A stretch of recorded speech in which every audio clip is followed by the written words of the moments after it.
Turakuramutsa mubyeyi mutagatifu wowe sugi yabyaye umwami ugengeje ijuru n'isi uko ibihe bihora bisimburana iteka.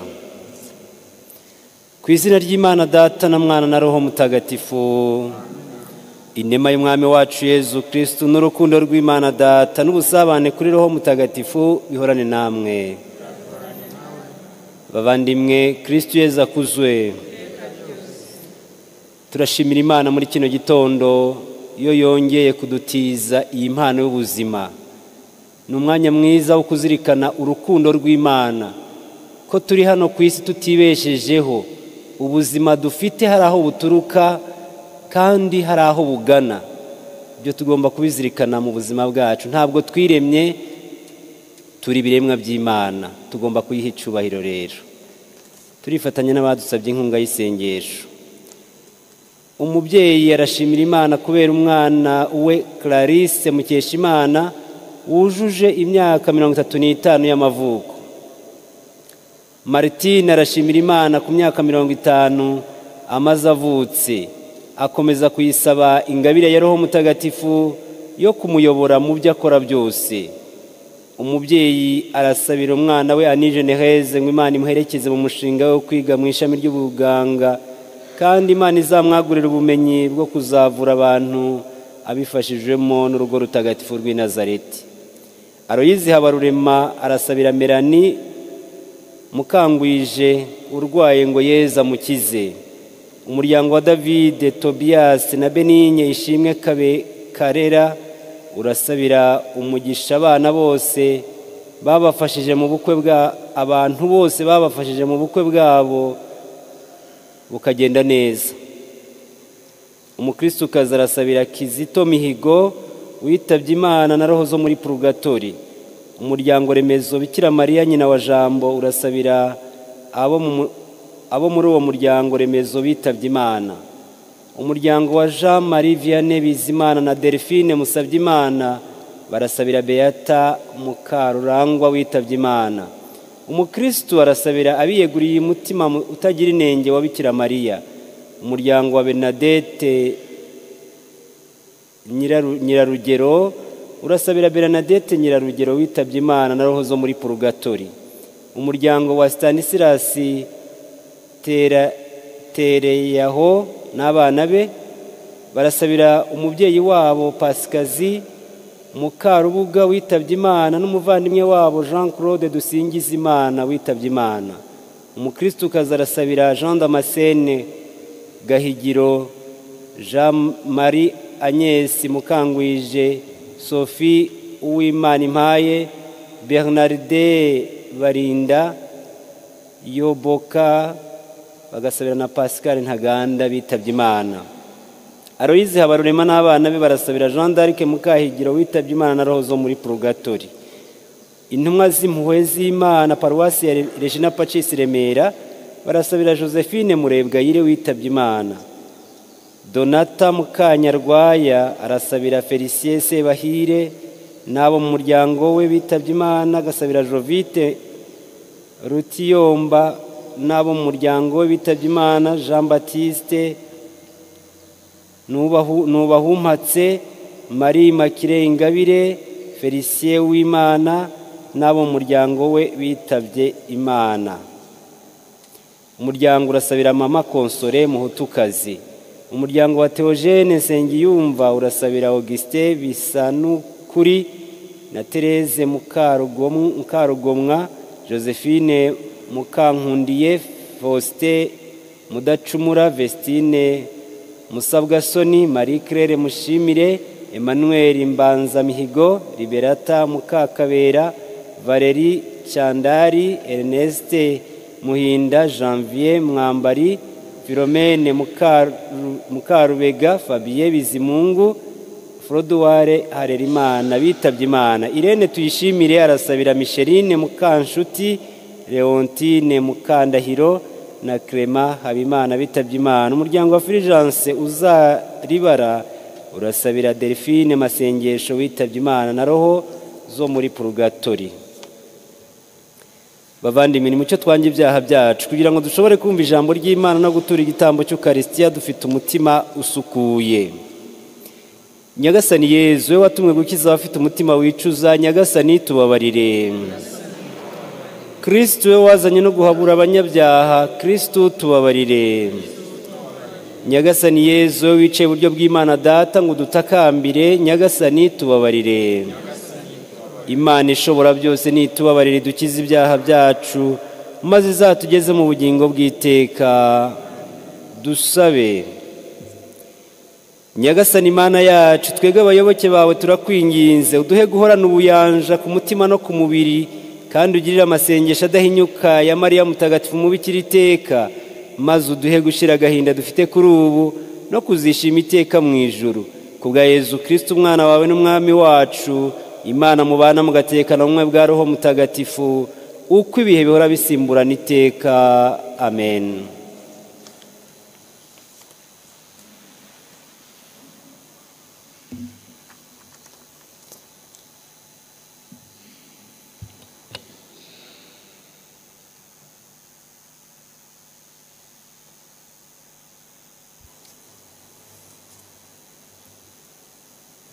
Isomo ryo mu gitabo cy'umuhanuzi Daniyeli. Jyewe Daniyeli, umutima wanjye wariho ushenguka, ayo mabonekerwa yanjye antera ubwoba. Niko kwegera umwe mu bari bahagaze aho, musaba kumbwira ukuri kw'ibyo byose. Nuko arabimbwira, kandi amenyesha n'igisobanuro cyabyo, agira ati ibyo bikoko nyamunini uko ari 4 ni abami 4 bazaduka ku isi. Abazahabwa ingoma ni abatagatifu b'Umusumba byose, bakazayitunga iteka ryose ubuziraherezo. Hanyuma saba kumenya ukuri kw'icyo gikoko cya 4 cyari gitandukanye n'ibindi byose, cyari giteye ubwoba, kikagira amenyo y'ibyuma n'inzara z'umuringa, kigaconshomera kandi kikajajanga. Ibisigaye kikabiribata n'ibinono byacyo. Ubwo mbaza n'ibyerekeye amahembe 10 yari ku mutwe wacyo, ndetse n'irindi hembe ryameze 3 ya mbere agahunguka. Iryo hembe rikaba ryari rifite amaso n'umunwa wavugaga ibintu bikomeye, rikanakomera kurusha ayandi. Nakomezaga kwitegereza iryo hembe ryarwanyaga abatagatifu rikabatsinda, kugeza ubwo haje umukambwe akarenganura abatagatifu b'Umusumba byose, maze igihe kigeze begurirwa ingoma. Nuko arambwira ati igikoko cya 4 ni ingoma ya 4 ku isi, izaba itandukanye n'izindi zose. Izaconshomera isi yose, iyinyukanyuke n'ibirenge byayo, maze iyirimarime. Naho amahembe uko ari 10 ni abami 10 bazasimburana ku ngoma, n'undi uzimikwa nyuma yabo. Azaba atandukanye n'abo bamubanjirije, akazatsinda abo uko ari 3. Azavuga amagambo atuka Umusumba byose, azagirire nabi abatagatifu b'Umusumba byose. Azafata umugambi wo guhindura ibihe n'amategeko, abatagatifujwe bazegurirwe mu biganza bye, kugira ngo bahamare ibihe n'inusu y'igihe. Ariko urukiko ruzashyirwaho, anyagwe ubutegetsi, burimburwe kandi butsiratsizwe kugera ku ndunduro. Nuko ubutegetsi n'ubwami, kimwe n'ubwamamare bw'ibihugu biri munsi y'ijuru, bizegurirwe umuryango w'abatagatifu b'Umusumba byose. Ingoma ye ni ingoma izahoraho iteka, ingoma zose zizamuyoboka zimwumvire. Iryo ni ijambo ry'Imana.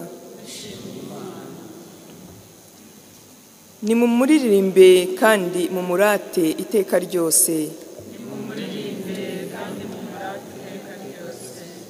Bana b'abantu, nimusingize Nyagasani. Isiraheli, nimusingize Nyagasani. Bahereza bitambo, nimusingize Nyagasani. Bagaragu ba Nyagasani, nimusingize Nyagasani.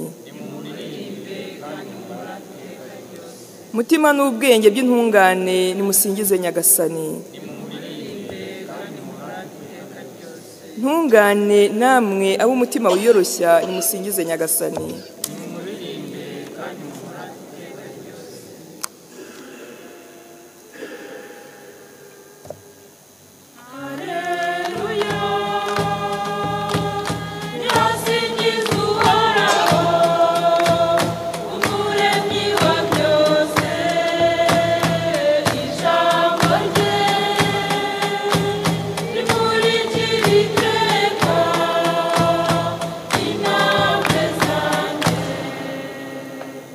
Hahirwa abahora bari maso kandi basenga, bazashobora gutunguka mu maso y'Umwana w'umuntu.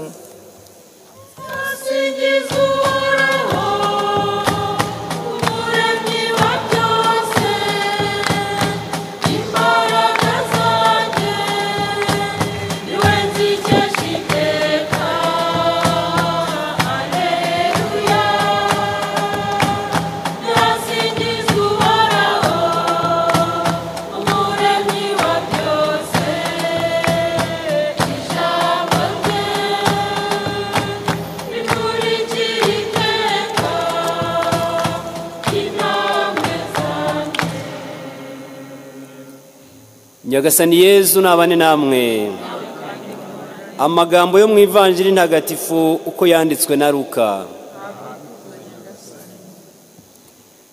Muri icyo gihe Yezu yabwiraga abigishwa be iby'ihindukira rye, nuko arababwira ati, mwitonde rero hato imitima yanyu itazatwarwa n'ubusambo n'isindwe n'uducogocogo tw'ubuzima, maze uwo munsi ukazabagwa gitumo.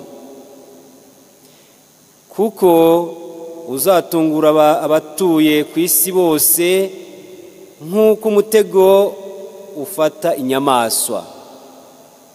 Mube maso kandi musenge igihe cyose, kugira ngo muzabone intege zo guhunga ibyo bintu byose bizaza, no kugira ngo muzashobore gutunguka mu maso y'Umwana w'umuntu. Iyo ni Ivanjili ntagatifu.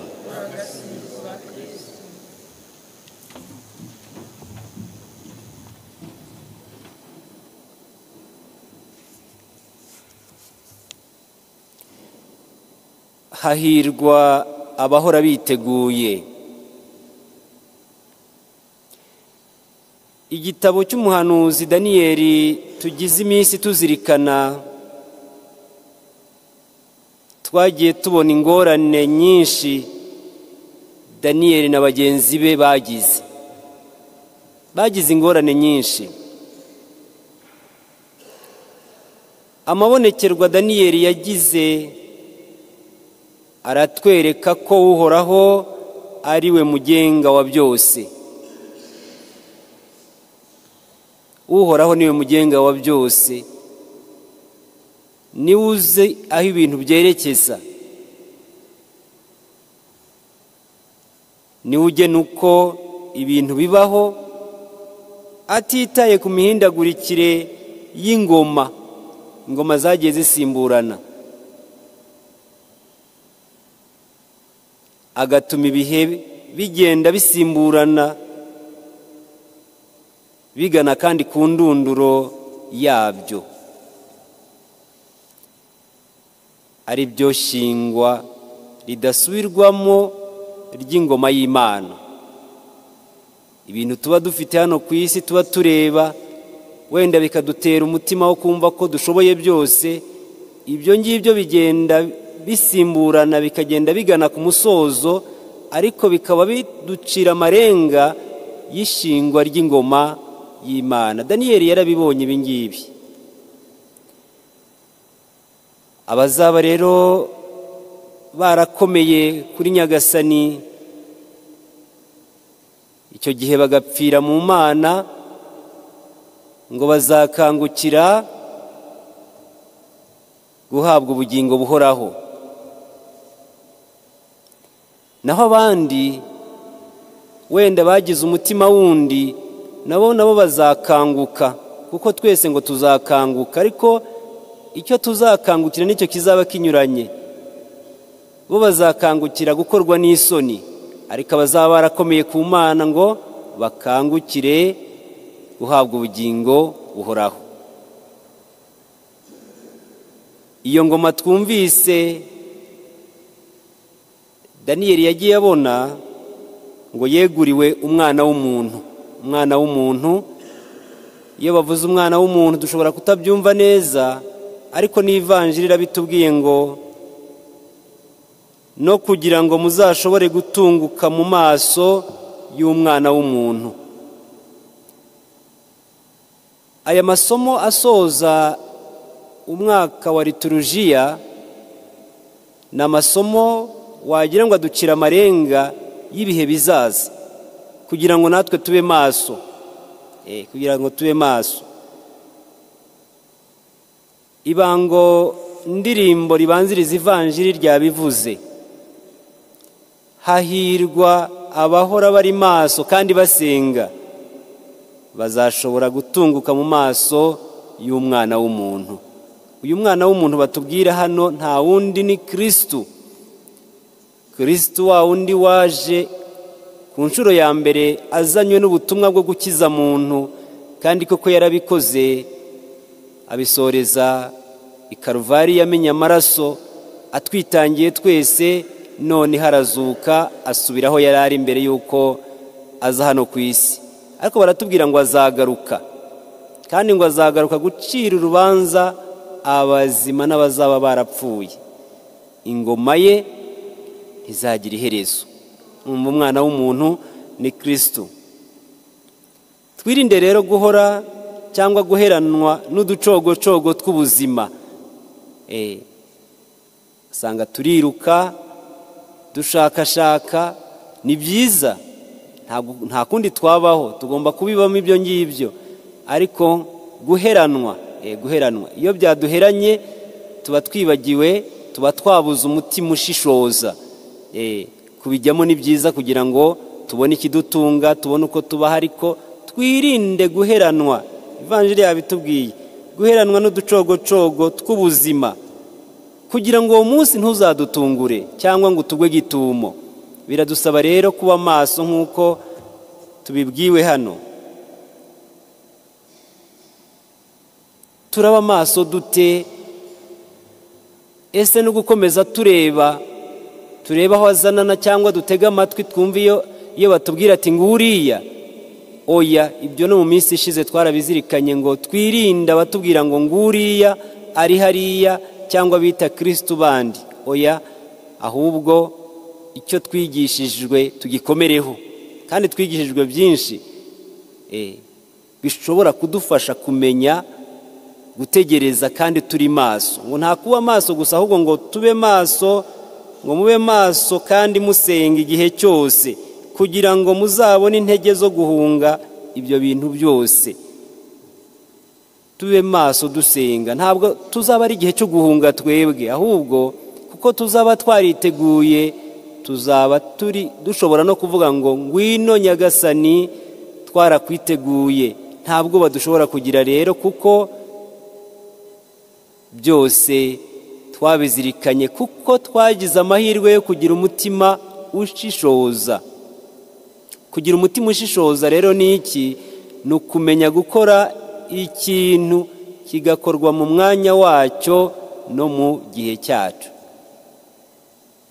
Kumenya kujya mu utwo ducogocogo kugira ngo ubashe gushakashaka ibifitiye akamaro imibiri yacu ni byiza, ariko nanone kumenya ko imibiri yacu hazagera igihe igashanguka, ariko roho zacu ngo zizahoraho iteka. Tubisabirane rero muri kino gitambo cy'Ukaristiya, kuri uyu munsi twubahaho umuhire Bikira Mariya, tujye tumusaba ajya tuvuganira, kugira ngo rimwe na rimwe dushobora kurangara, kandi muntu ashobora kwirara agasanga yagiye muri ibyo ngibyo yabihozemo. Umubyeyi Bikira Mariya ajya ahora atuvuganira, anatwibutse ati dore wagiye, kuko twaramuhawe na Kristo, ati mwana dore nyoko, dore nyoko. Umubyeyi wacu rero ni Bikira Mariya. Na Bikira Mariya kandi Yezu yaramubwiye ati mubyeyi dore umwana wawe. Iyo dusanze rero Bikira Mariya ntabwo tuba tugiye ku muntu utatuzi, ni umubyeyi abazi ko turi abana be, twe dupfa kuba tumubereye abana bashobotse, abana bashobotse. Dushobora kuvuga ngo turi abana b'umubyeyi ariko tudashobotse, ugasanga nyine na hahandi ntaho ari buhere. Biradusaba rero kumwiyambaza, ariko nanone dushobotse icyo atubwira tugikore.